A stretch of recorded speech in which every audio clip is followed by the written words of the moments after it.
नमस्कार, आप देख रहे हैं पेप्टिक टाइम मध्य प्रदेश समाचार। मैं हूं अंकुर यादव। चीन में भारतीय और चीनी सेना के बीच हुई झड़प में मध्य प्रदेश के एक 21 वर्षीय जवान की भी शहादत हुई है। इस खबर के अलावा तमाम दूसरी खबरें हैं, लेकिन सबसे पहले नजर डालते हैं आज की सुर्खियों पर।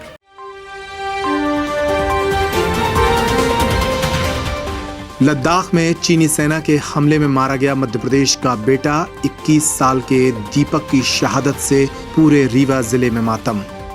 अपने खिलाफ हुई एफआईआर से भड़के दिग्विजय सिंह पहुंचे थाने, शिवराज पर मामला दर्ज कराने सौंपा ज्ञापन। मानसून के सीजन में बढ़ सकता है दूसरी बीमारियों का खतरा, पहले से अस्पतालों में कोरोना वायरस का अतिरिक्त भार, ऐसे में जनता का सतर्क रहना जरूरी। मुरैना में भाजपा नेता ने कैंसर से तंग आकर चंबल नदी में लगाई छलांग, सुसाइड नोट में कहा बेटे का ख्याल रखना। सुर्खियों के बाद खबरों के विस्तार पर नजर डालते हैं और सबसे पहले देखते हैं मध्य प्रदेश के उस वीर शहीद की खबर, जिसके कारण न सिर्फ उसके गांव को बल्कि पूरे प्रदेश को उस पर गर्व है।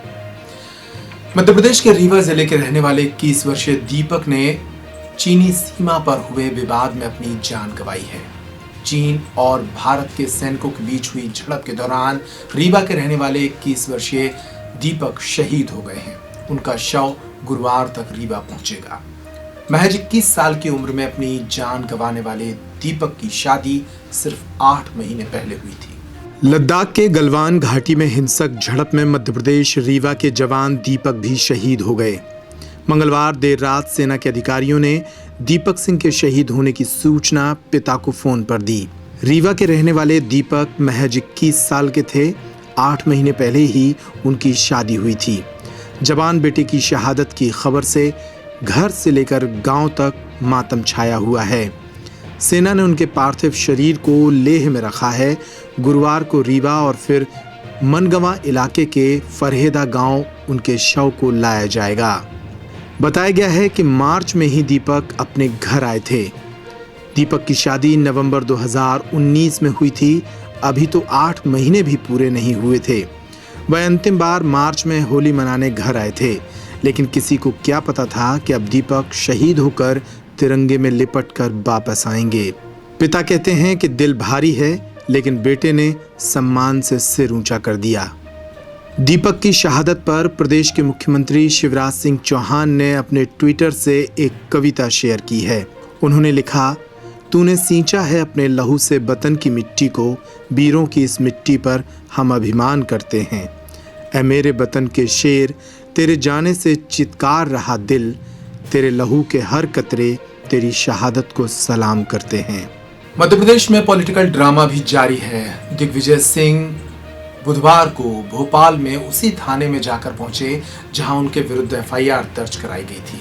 वे पहुंचे थे मुख्यमंत्री शिवराज सिंह चौहान के खिलाफ मुकदमा दर्ज कराने। दरअसल एक फेक वीडियो को शेयर करने के मामले में उनके विरुद्ध एक मुकदमा कायम किया गया था और अब वे एक अन्य फेक वीडियो का हवाला देकर मुख्यमंत्री शिवराज सिंह चौहान के खिलाफ भी एफआईआर दर्ज कराने के लिए उसी थाने पहुंचे। मध्य प्रदेश में शराब बिक्री मामले में मुख्यमंत्री का फेक वीडियो ट्विटर पर शेयर करने में फंसे पूर्व मुख्यमंत्री दिग्विजय सिंह बुधवार सुबह उसी क्राइम ब्रांच थाने में समर्थकों के साथ पहुंचे जहां उनके खिलाफ 2 दिन पहले एफआईआर हुई थी।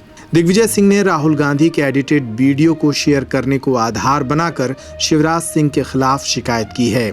दिग्विजय का कहना था कि अगर मेरे खिलाफ एफआईआर हुई है तो शिवराज के खिलाफ भी मामला दर्ज होना चाहिए। अगर पुलिस केस दर्ज नहीं करती तो मैं इसके लिए कोर्ट जाऊंगा। पूर्व मुख्यमंत्री दिग्विजय सिंह बुधवार सुबह करीब 11:15 बजे समर्थकों के साथ एमपी नगर स्थित क्राइम ब्रांच थाने पहुंचे।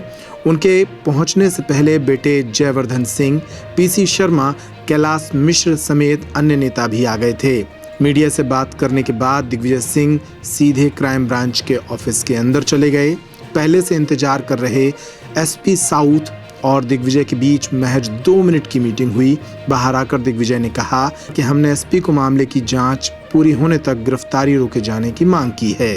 कि चूंकि मैंने शिवराज सिंह चौहान के चुनाव क्षेत्र में जिस प्रकार आदिवासियों को ठगा गया 4.5 करोड़ से, उसको मैंने पत्र लिखकर उनको कहा है कि इस पर आप कार्रवाई करें और कार्रवाई नहीं होगी तो मुझे आपके घर के सामने आके प्रदर्शन करना पड़ेगा, धरना देना पड़ेगा। तो उन्होंने एक छोटे से मसले को लेकर मुझ पर एफआईआर करा दी और वही अपराध जिस पर मेरे खिलाफ एफआईआर हुई है, वही अपराध शिवराज सिंह चौहान ने किया है। उसकी वीडियो क्लिप भी हमारे पास है, रियल की और फेक की। अब यदि मुझ पर एफआईआर हुई है तो उन पर ही एफआईआर होना चाहिए। और हम मांग करते हैं मध्य प्रदेश पुलिस से और भोपाल पुलिस से कि जिस प्रकार से उन्होंने मेरे खिलाफ एफआईआर दर्ज किया है, उसी प्रकार से शिवराज सिंह जी खिलाफ भी एफआईआर दर्ज की जाए। और साथ में मेरे शिकायत मेरे पास आ रही है कि कांग्रेस के कार्यकर्ताओं को इसी ट्वीट को लेकर पुलिस परेशान कर रही है। इन सब चीज़ों से बाज आए जब तक इसका पता न लगे कि इस जो हुआ है ट्वीट, उसका जो वीडियो क्लिप है उसका ओरिजिन कहाँ से है, किसने किया। जब तक इसकी जांच ना आ जाए, किसी पुलिस अधिकारी किसी भी थाने में मध्य प्रदेश में किसी भी व्यक्ति के खिलाफ अगर शिकायत हो तो उस पर कोई कार्रवाई ना हो, ये मेरी मांग है। हम दिग्विजय सिंह के थाने पहुंचने के दौरान सोशल डिस्टेंसिंग की धज्जियां उड़ती नजर आईं। दिग्विजय के पहुंचने के पहले ही बड़ी संख्या में उनके समर्थक थाने पहुंच गए थे। मीडिया और समर्थकों के कारण ऑफिस में काफी भीड़ हो गई थी। कई लोग तो मास्क भी नहीं लगाए थे, लेकिन सोशल डिस्टेंसिंग की धज्जियां उड़ती रहीं। इसे देखते हुए क्राइम ब्रांच की मोबाइल जीप से पुलिस सोशल डिस्टेंसिंग का पालन करने की अपील करती रही, लेकिन इसका पालन नहीं हुआ। उधर एसपी साउथ साईं कृष्ण ने कहा है कि वे दोनों मामलों में कानूनी सलाह लेकर ही आगे की कार्रवाई करेंगे। अगर आप कोरोना से भयभीत हैं तो थोड़ा भयभीत और हो जाइए, क्योंकि मानसून का वक्त शुरू हो गया है और अब मानसून के दौरान आपको इस मौसम में होने वाली दूसरी बीमारियों से भी सतर्क रहना पड़ेगा। अन्य बीमारियां जैसे टाइफाइड, हैजा, मलेरिया, डेंगू और वायरल बुखार, इन सब का खतरा भी मानसून के सीजन में बढ़ जाएगा। ऐसे में पहले से ही कोरोना वायरस के मरीजों की देखभाल कर रहे प्रदेश के सरकारी अस्पतालों में नए बीमारों के लिए चुनौतियां होंगी। देश भर में कोहराम मचा रही कोरोना वायरस की बीमारी के साथ साथ अब मानसून के सीजन में अन्य बीमारियों का खतरा भी बढ़ सकता है। हर साल मानसून के सीजन में फैलने वाली बीमारियां जैसे डेंगू, मलेरिया, टाइफाइड, वायरल बुखार, पीलिया, हैजा, ये सब इस साल भी फैलेंगे, लेकिन इस बार पहले से ही अस्पतालों पर कोरोना वायरस के बीमारों का अतिरिक्त भार है। इसलिए स्वास्थ्य विभाग के सामने इस मानसूनी सीजन के दौरान दोहरी चुनौतियां होंगी। ऐसे में आम जनता को न सिर्फ कोरोना वायरस से बचाव के लिए सोशल डिस्टेंसिंग और मास्क लगाने जैसे नियमों का पालन करना होगा, बल्कि अन्य बीमारियों के लिए भी सतर्कता बरतनी होगी। मानसून के सीजन में बारिश का पानी कई स्थानों पर जमा हो जाने के कारण मच्छर और मक्खियों के लार्वा तेजी से पनपते हैं। इन मच्छर और मक्खियों के कारण कई बीमारियों की उत्पत्ति होती है। लोग मलेरिया, डेंगू, हैजा, पीलिया, टाइफाइड और वायरल बुखार से जूझ सकते हैं। इसके साथ ही मानसून सीजन में सुपाच्य भोजन न करने के कारण पेट की समस्याएं भी बढ़ जाती हैं, जबकि गंदा पानी पीने के कारण भी कई तरह की बीमारियां घर कर जाती हैं। छतरपुर के जिला अस्पताल में पदस्थ डॉक्टर RS त्रिपाठी बताते हैं कि मानसून के सीजन में हमें ज्यादा सतर्क रहना पड़ेगा। अपने आसपास जमा पानी को समय समय पर निकालते रहें। खिड़की और दरवाजों पर मच्छर जालियों का उपयोग करें। घर में मच्छरदानी अथवा मच्छरों को मारने वाली दवा का इस्तेमाल करें। खुला और बासा खाना खाने से बचें एवं कम भोजन करें। डॉक्टर त्रिपाठी बताते हैं कि इस मौसम में सर्वाधिक बीमारियों का खतरा रहता है, इसलिए साफ सफाई के साथ साथ हमारी जागरूकता ही हमें इन बीमारियों से बचा सकती है।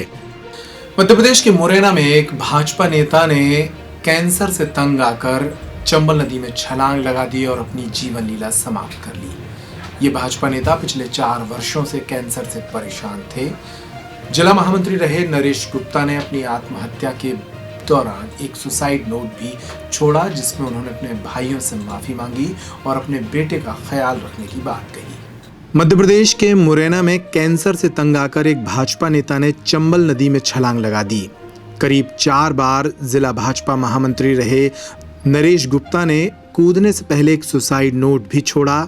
उसमें उन्होंने अपने भाइयों से माफी मांगी, साथ ही अपने इकलौते बेटे का ध्यान रखने का आग्रह भी किया।